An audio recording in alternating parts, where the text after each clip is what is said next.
kita mulai pembelajaran kita. Satu orang berdoa.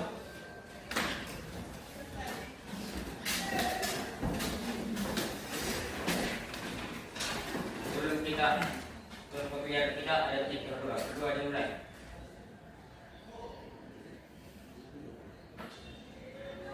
Berdoa selesai.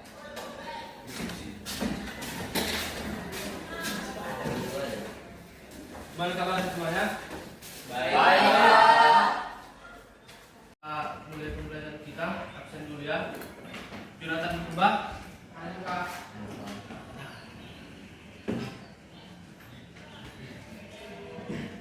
Dari satu Manik. Halo Kak. Putri Purba. Ada Kak. Dari Gasi Payung. Absen. Juni Sinaga. Ada Pak. Lukas Tobing. Berdoa. Juni Ciko Manik. Ada Kak. Marcel Barita. Ada Pak. Juni Sinaga. Berdoa.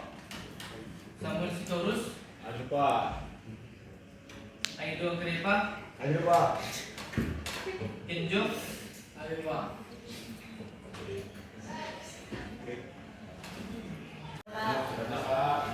Ambil untuk dokumentasi.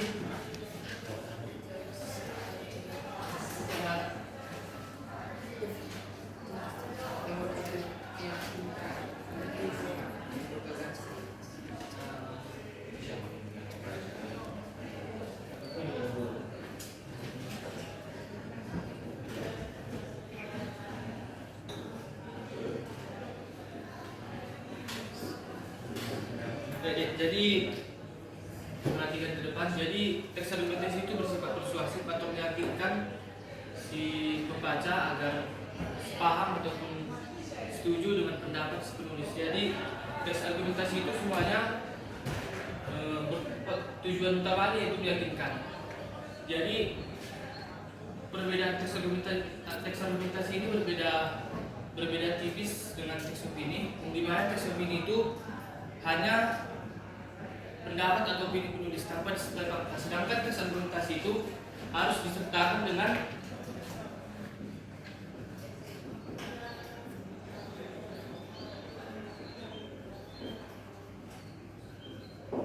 fakta, data, dan alasan.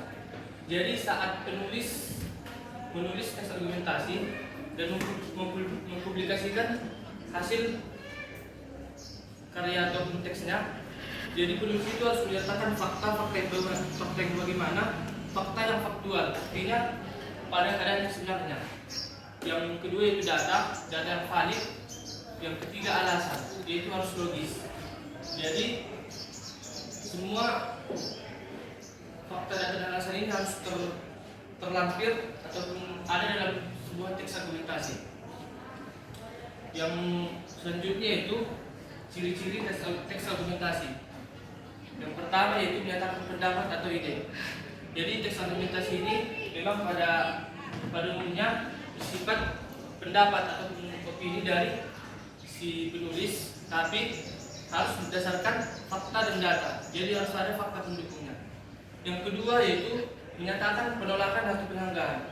Jadi saat kita menulis teks argumentasi pasti ada yang namanya rival ataupun penulis lain sependapat dengan kita ataupun bahkan yang tidak sependapat. Jadi jika penulis A menyatakan bahwasannya sebuah gadget itu dapat berdampak negatif bagi pemakainya, mungkin penulis B juga berpendapat bahwasannya gadget itu berdampak positif. Jadi ada yang namanya penolakan atau penanggalan. Jika penulis tidak setuju, maka penulis harus menyertai apa konteks-konteks yang dapat disangkal ataupun dia tidak menyetujui yang mana. Setelah dia menyatakan penolakan ataupun penanggalan, dia juga harus menyertakan data yang lebih valid dari penulis sebelumnya. Yang ketiga yaitu meyakinkan atau persuasif. Seperti yang sudah Bapak terangkan tadi, teks argumentasi ini pada hakikatnya persuasif, jadi bertujuan untuk meyakinkan.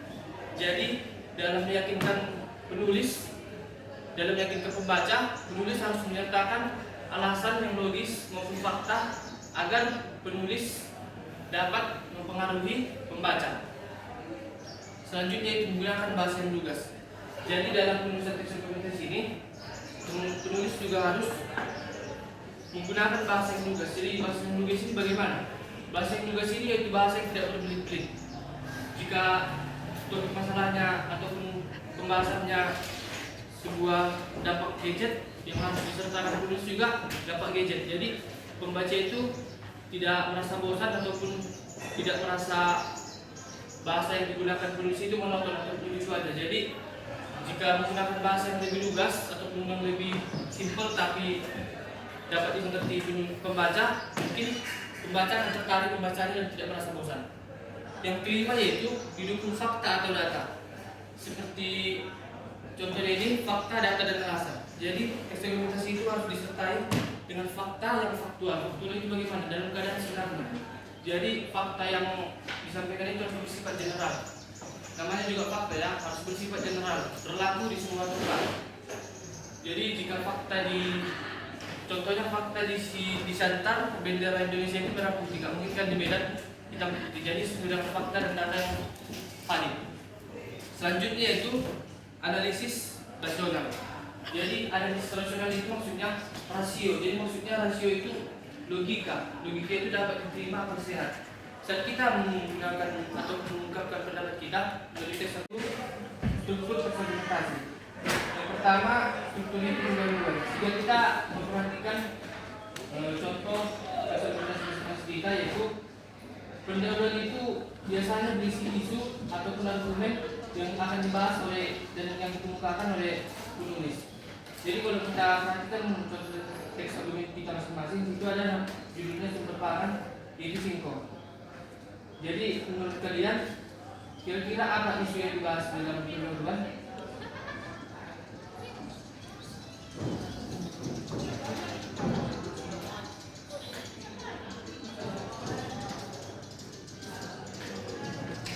Ada yang bisa pendapat? Apa isu di dalam pendahuluan itu yang dibahas?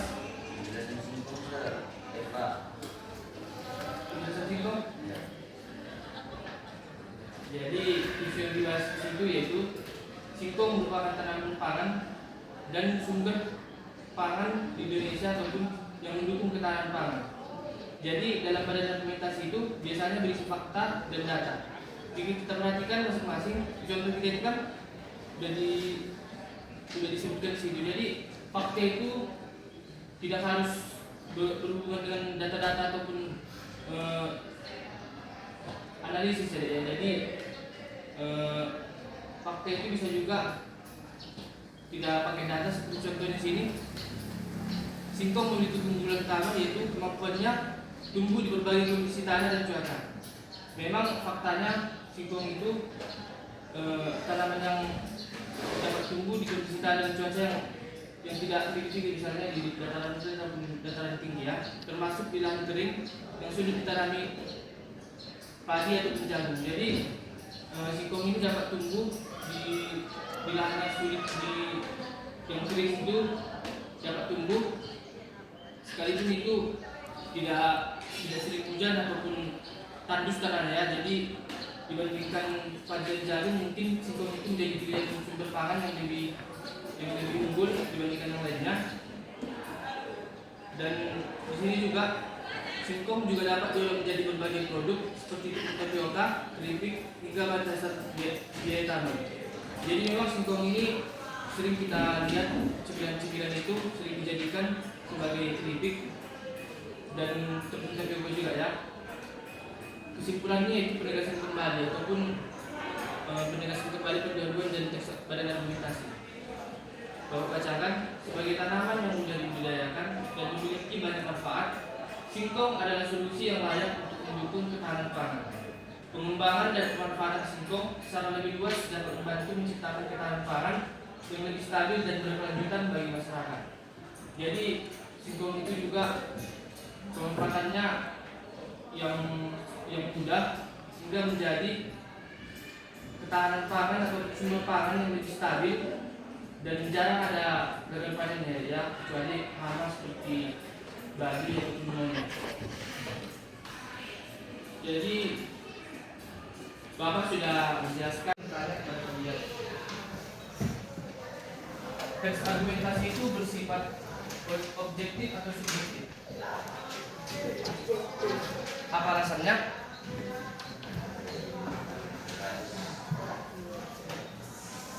Ada yang tahu alasannya yang bisa berikan pendapat? Apa alasan teks argumentasi itu bersifat objektif?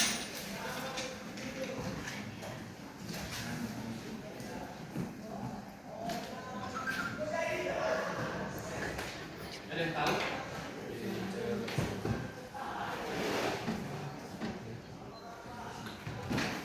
Ya, jadi teks argumentasi itu bersifat objektif. Objektif itu bagaimana? Bersifat kenyataan sesuai dengan kebenaran, tidak dipengaruhi oleh pendapat orang lain.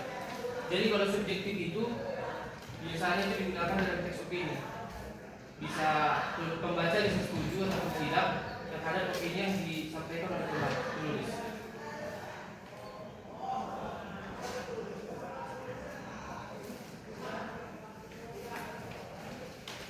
Oke, berhubung waktu kita juga sudah mau habis.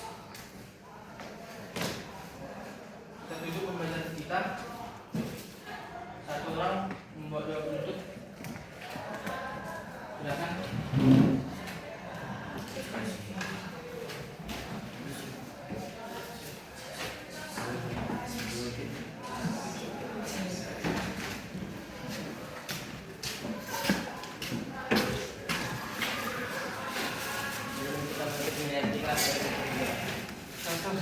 Bukan ngomong deh. Potonglah nanti. Sebelum kita menutup pembelajaran kita, ada teknik kita berdoa dulu.